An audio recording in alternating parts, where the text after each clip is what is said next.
नमस्कार दोस्तों, मैं प्रधान गिला एक बार फिर आपके समक्ष राजस्थान की प्राचीन सभ्यताओं से जुड़े हुए कुछ महत्वपूर्ण सवाल लेके आ रहा हूँ। आप हमारे साथ जुड़े रहिए। दोस्तों, राजस्थान की इन प्राचीन सभ्यताओं में बहुत कुछ नई जानकारी आपको देखने को मिलेगी, तो आप हमारे साथ बिल्कुल बराबर जुड़े रहिए और हमारे इस चैनल को सब्सक्राइब भी करें, लाइक करें, शेयर करें और अधिक से अधिक जुड़ने की कोशिश करें। आप अपना सजेशन, अपनी राय, सलाह कमेंट्स बॉक्स में ज़रूर लिखें। दोस्त, अगला सवाल है, पीला पोमचा किस जाति की महिलाओं की ओढ़नी है?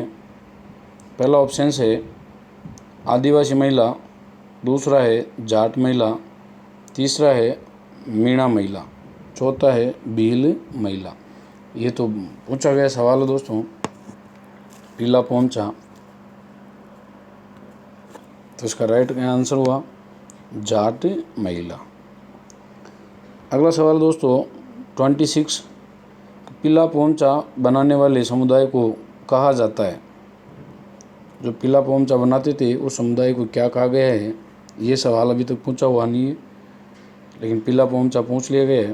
तो देखिए क्या कहा जाता है उसे, लीलगर, विष्णोलिया, जाखड़ या देवंदा। क्या कहा गया दोस्तों से? लीलगर। क्या कहेंगे उसे? लीलगर। अगला 27 नंबर का सवाल है, गणेश्वर सभ्यता से प्राप्त बाणाग्र किस धातु का बना हुआ है? कौन सा? बाणाग्र, यानी बाण के आगे का नुकला मुंह। बाणाग्र की बात है। लोहा, तांबा, कांस्य या चांदी? तो इसका तो फटाफट आंसर दीजिए दोस्तों कि बाणाग्र किसका बना हुआ है? तो किसका है? तांबे का।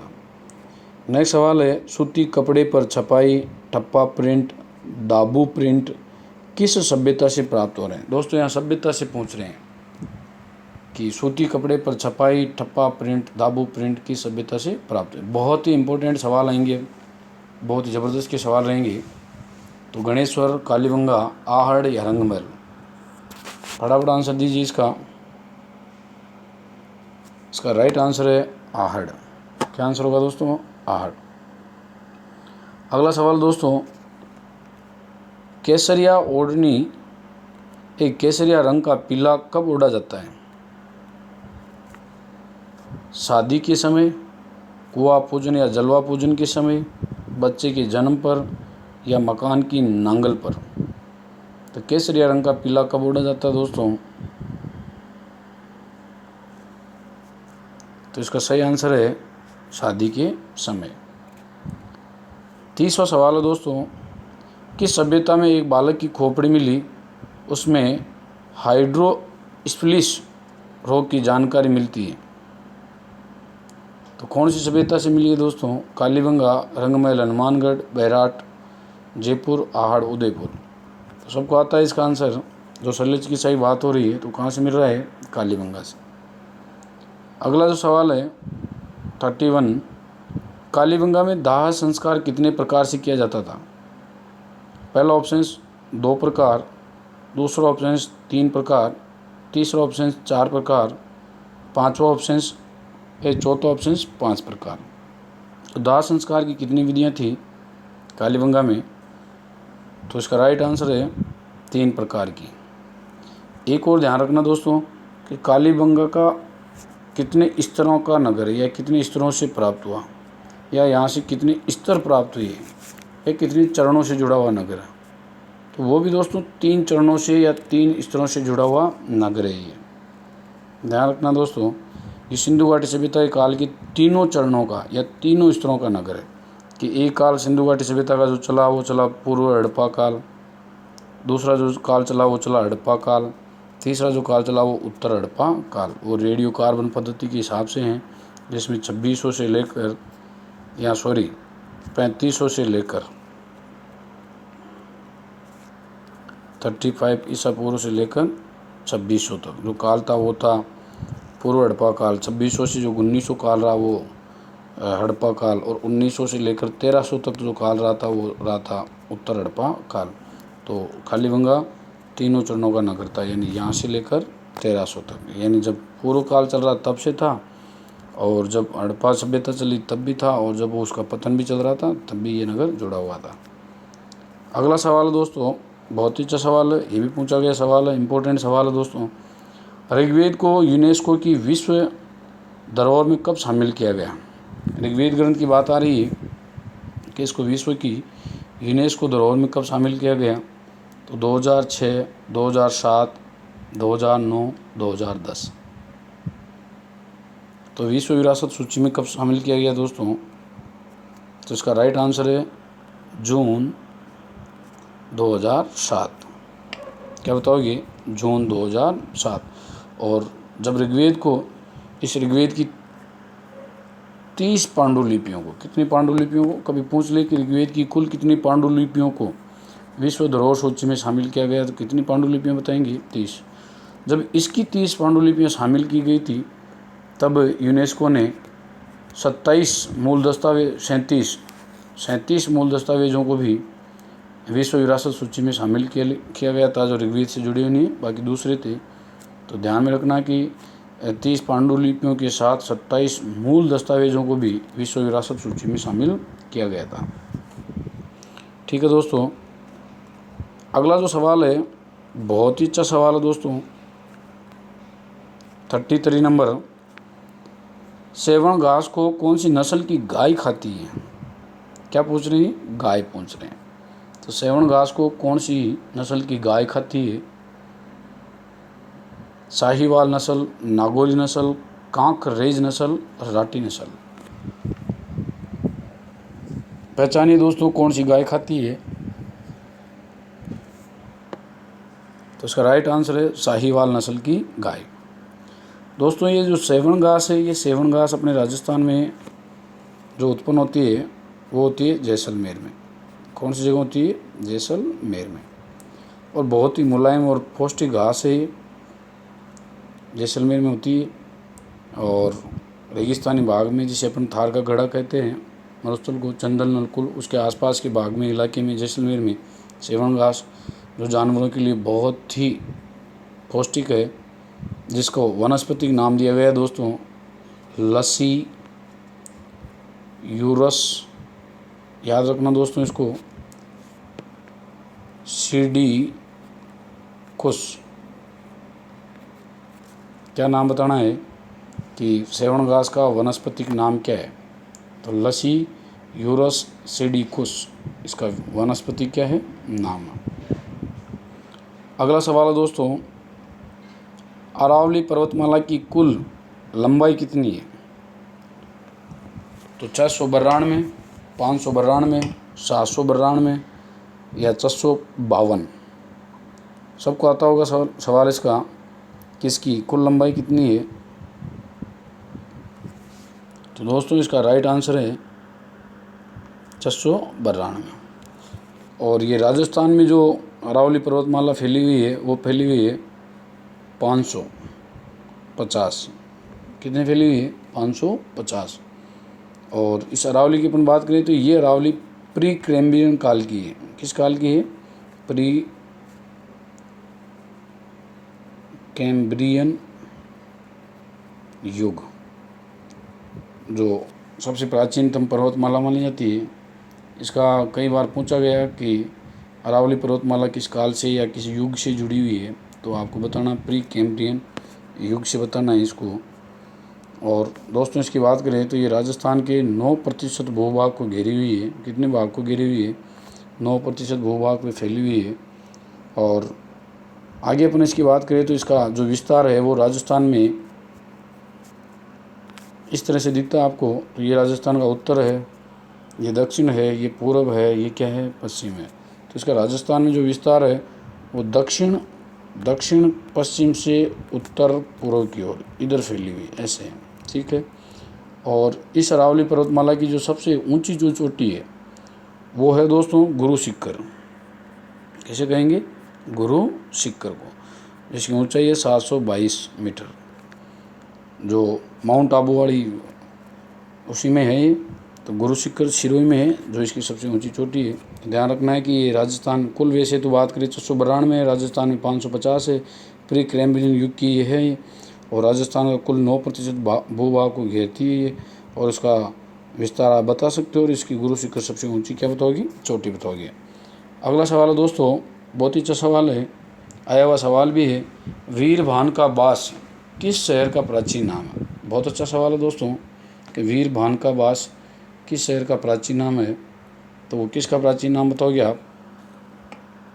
जयपुर, सीकर, झुंझुनू, अलवर। तो इसका राइट आंसर होगा दोस्तों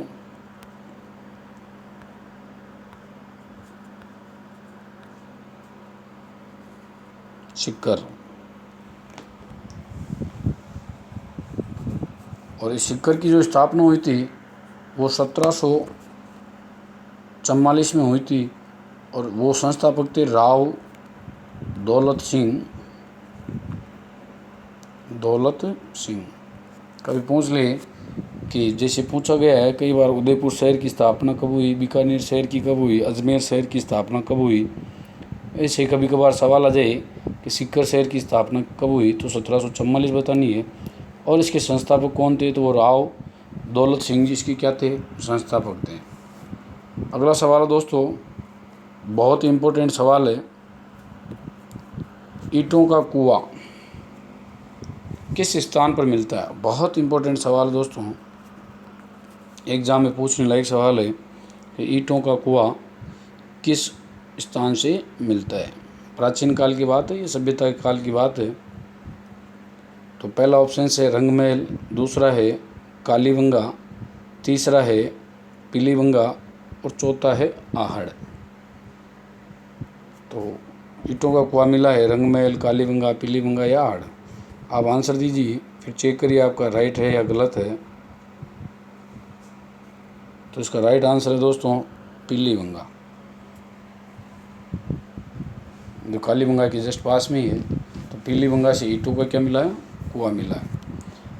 अगला सवाल दोस्तों, ये भी बहुत अच्छा सवाल है, लोहा गलाने की भट्टियाँ किस स्थान से प्राप्त हुई। तो लोहा गलाने की भट्टी कहाँ से मिल रही है, तो पहला ऑप्शन है सुनारी, दूसरा गुरारा, तीसरा तीपटिया और चौथा है बिलाड़ा। तो लोहा गलाने की भट्टियाँ बतानी दोस्तों, तो इसका राइट आंसर है सुनारी।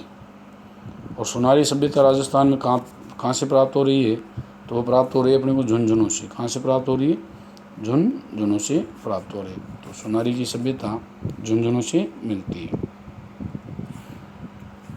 अगला सवाल है दोस्तों, ये भी कई बार पूछा गया सवाल है, नील की खेती कहाँ पर की जाती थी। बहुत अच्छा सवाल है, जो पूछा गया था वो इस तरह से पूछा गया कि राजस्थान में नील की खेती के सबसे प्राचीनतम अवशेष मिले हैं, किस किले में मिले हैं, इस तरह से पूछा गया। एक बार पूछा गया कि गुप्तकालीन नील की खेती के अवशेष कहाँ से मिले हैं, तो वही सवाल है यहाँ, नील की खेती कहाँ पर की जाती थी या किस किले में की जाती थी। तो पहला ऑप्शन है बयाना, दूसरा भरतपुर, तीसरा अलवर, चौथा जयपुर।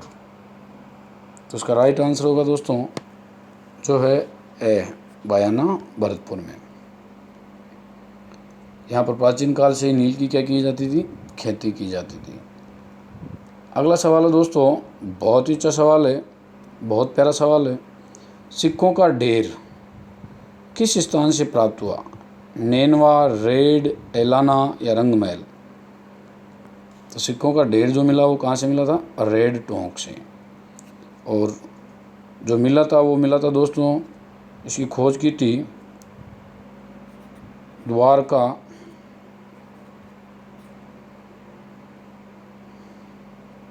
प्रसाद ने, द्वारका प्रसाद ने इसकी क्या की थी, खोज की थी। और यहाँ से द्वारका प्रसाद जी को जो सिक्के मिले थे वो प्राचीन काल के सिक्के हैं जो मिले इनको 30-75 क्या मिले हैं सिक्के। 30-75 का मतलब समझ गए दोस्तों, 3075 इनको क्या मिले, सिक्के मिले। और ये जो सिक्के थे ये मिलते हैं इनको 6वीं शताब्दी से लेकर दूसरी सदी ईसा पूर्व के, यानी इस बीच की क्या मिले इनको सिक्के मिले 3075, जो 6वीं शताब्दी से लेकर 2वीं सदी ईसा पूर्व। बहुत इंपॉर्टेंट है दोस्तों, इसको ध्यान में रखना है कि 6वीं शताब्दी से 2वीं शताब्दी ईसा पूर्व के प्राचीन सिक्के कहाँ से मिल रहे हैं। और ये सिक्के जो मिल रहे हैं वो रेड टोंक से।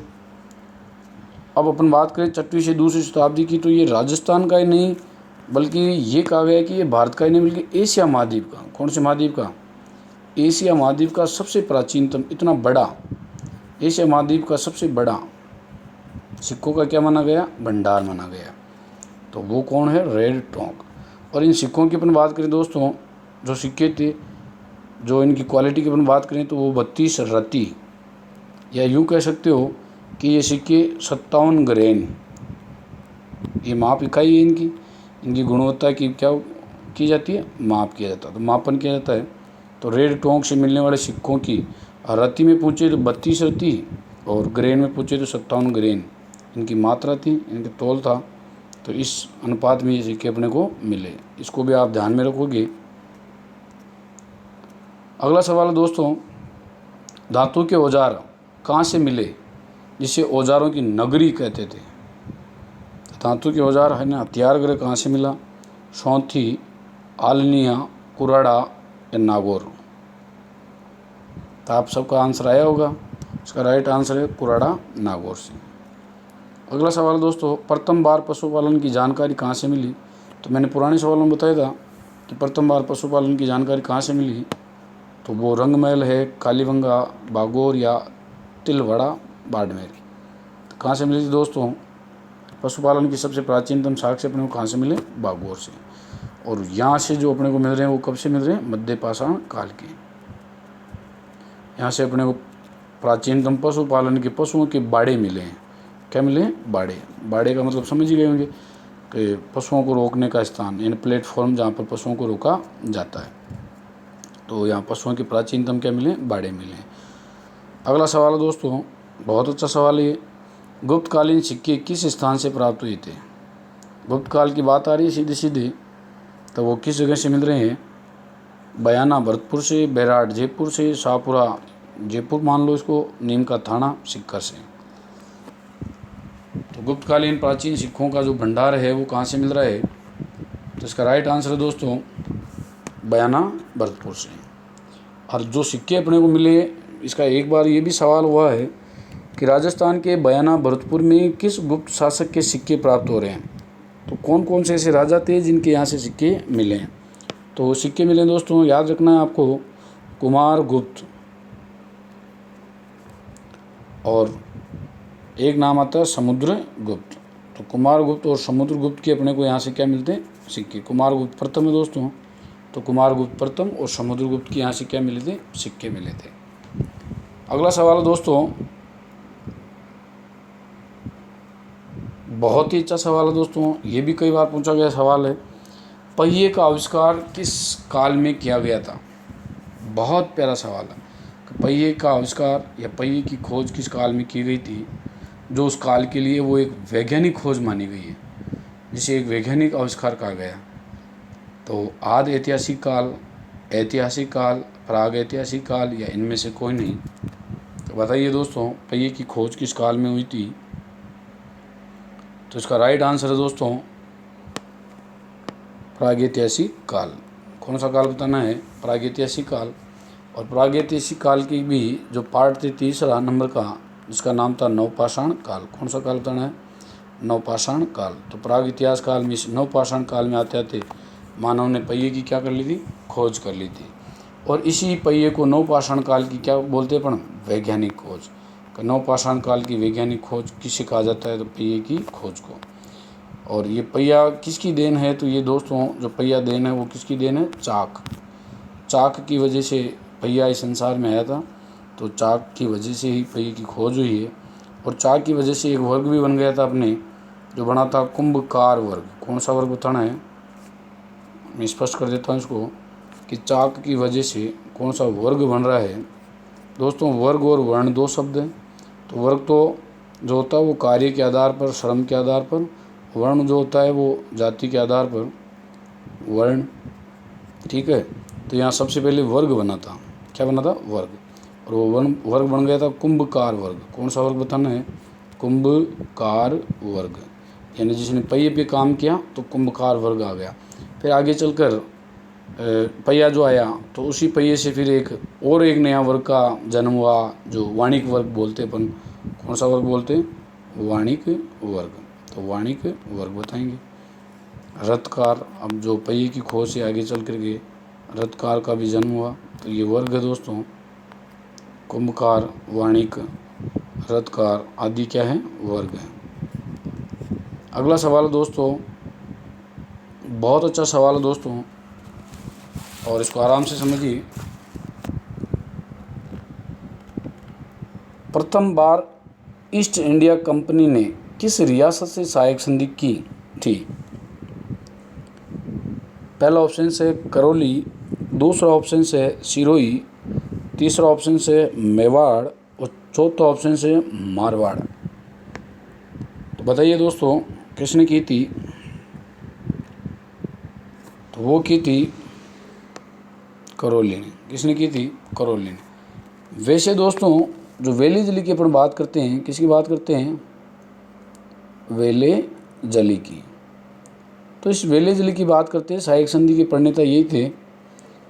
तो इनसे जो सहायक संधि की गई थी, या इनकी संधि के अनुसार जो राजस्थान में सहायक संधियाँ हुई, वो सबसे पहले जो सहायक संधि हो रही है वो हो रही है भरतपुर के साथ। किसके साथ हो रही है? भरतपुर के साथ। और भरतपुर के साथ ये जो सहायक संधि हुई थी वो हुई थी 29 सितंबर 1803।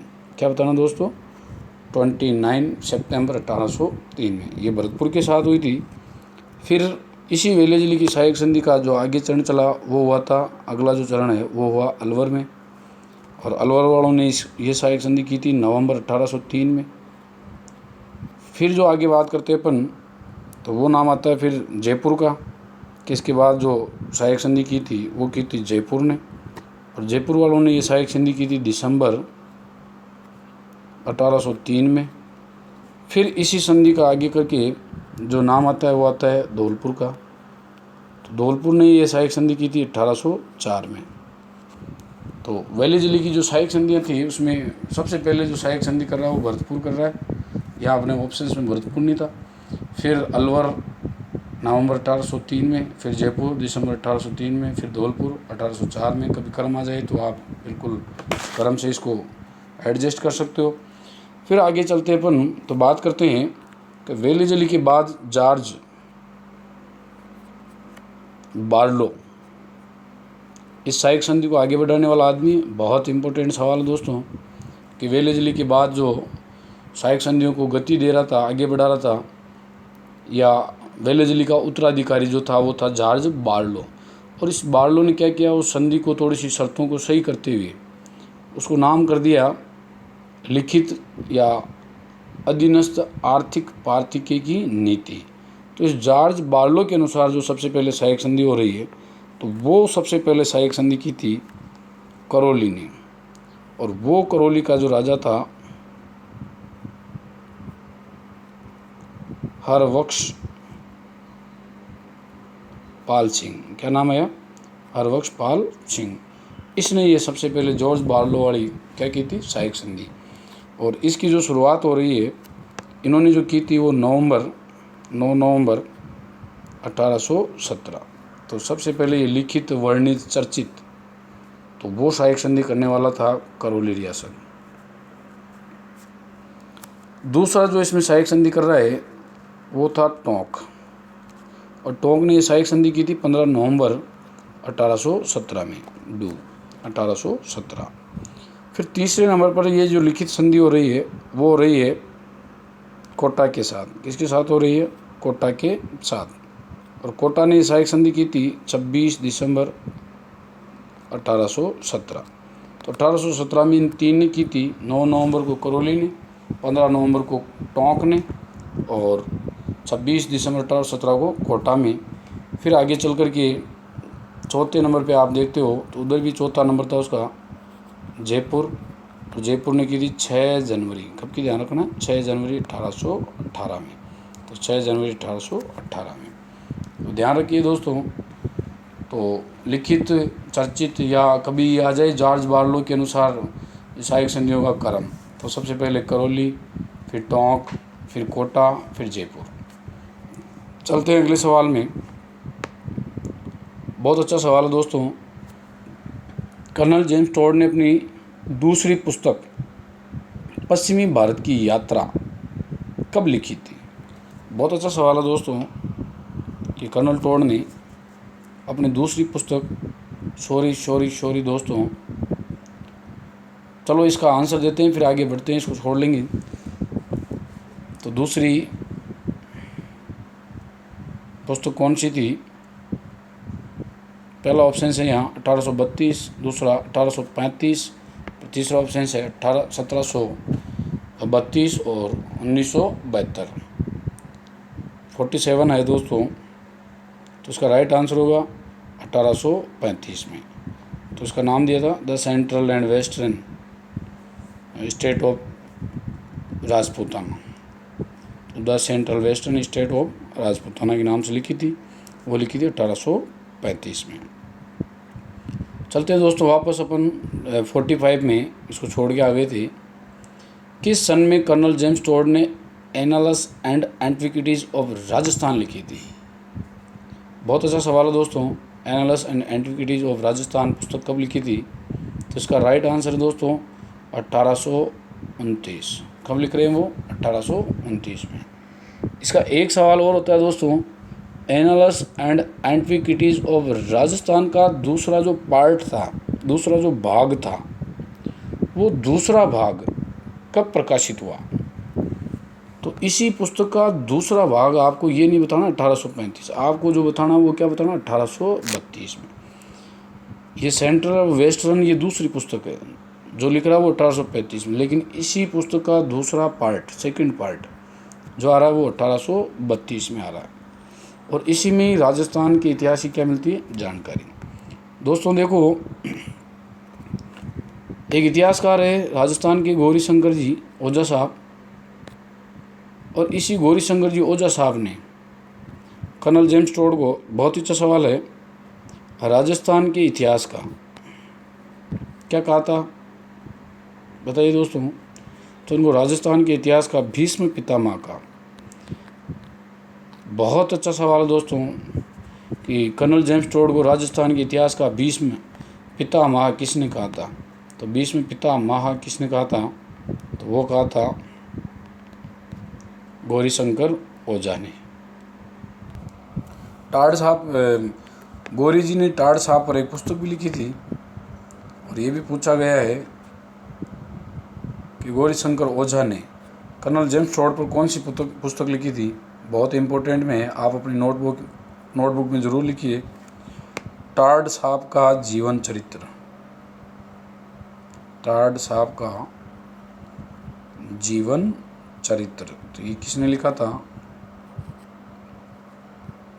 तो वो लिखा था गौरी शंकर हीरानंद ओझा। अगला सवाल है 48, जय संहिता किस ग्रंथ का प्राचीन नाम है? ये आप सबको आता है, जय संहिता गीता, महाभारत, रामायण, विष्णु पुराण। तो जय संहिता प्राचीन नाम किसका है? महाभारत का, जो महर्षि वेद व्यास जी ने लिखी थी। दोस्तों इसका सबसे पहले नाम था सिर्फ जय, फिर इसमें एक शब्द जुड़ा था वीरता। क्या शब्द जुड़ा था दोस्तों? जय का मतलब हुआ विजय, तो विजय शब्द जुड़ा था, जय विजय, लेकिन इसमें फिर जो शब्द डाल दिया गया वो डाल दिया गया संहिता, तो जय संहिता। और जब जय संहिता के नाम से लिखा था तब इसमें 8800 श्लोक हुए थे टोटल।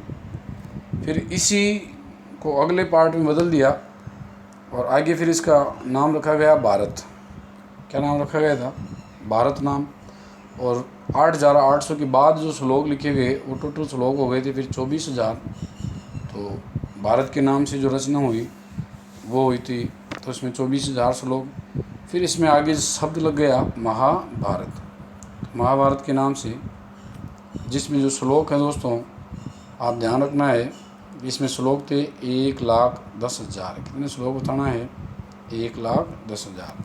कि जब महाभारत पूर्ण हो रही है तो इसमें कुल श्लोकों की जो संख्या है वो 1,10,000 बतानी है। ठीक है दोस्तों, अगला जो सवाल है वो है इतिहास जनक हेरोडोटस की पुस्तक का नाम बताइए। तो हेरोडोटस ने कौन सी पुस्तक लिखी थी? रहेला, नेचुरल हिस्ट्री, हिस्टोरिका या इंडिका। तो ये आप सबको आता होगा दोस्तों कि हेरोडोटस ने कौन सी पुस्तक लिखी है। तो उन्होंने पुस्तक लिखी थी हिस्टोरिका। और इस हेरोडोटस की अपन बात करें दोस्तों तो ये ग्रीक मीन्स यूनान के क्या थे? निवासी थे। और 5वीं सदी के एक बहुत बड़े क्या थे? इतिहासकार थे। इन 5वीं सदी ईसा पूर्व के यूनान के बहुत बड़े इतिहासकार और दार्शनिक रहे हेरोडोटस। तो इन्होंने हिस्टोरिका नाम से इतिहास की एक विस्तृत और तरीके से क्रमबद्ध तरीके से पहली पुस्तक है ये। अगला सवाल दोस्तों जो है विश्व का सबसे छोटा महाद्वीप कौन सा है? एशिया, दक्षिण अमेरिका, ऑस्ट्रेलिया या अंटार्कटिका। विश्व का सबसे छोटा महाद्वीप कौन सा है?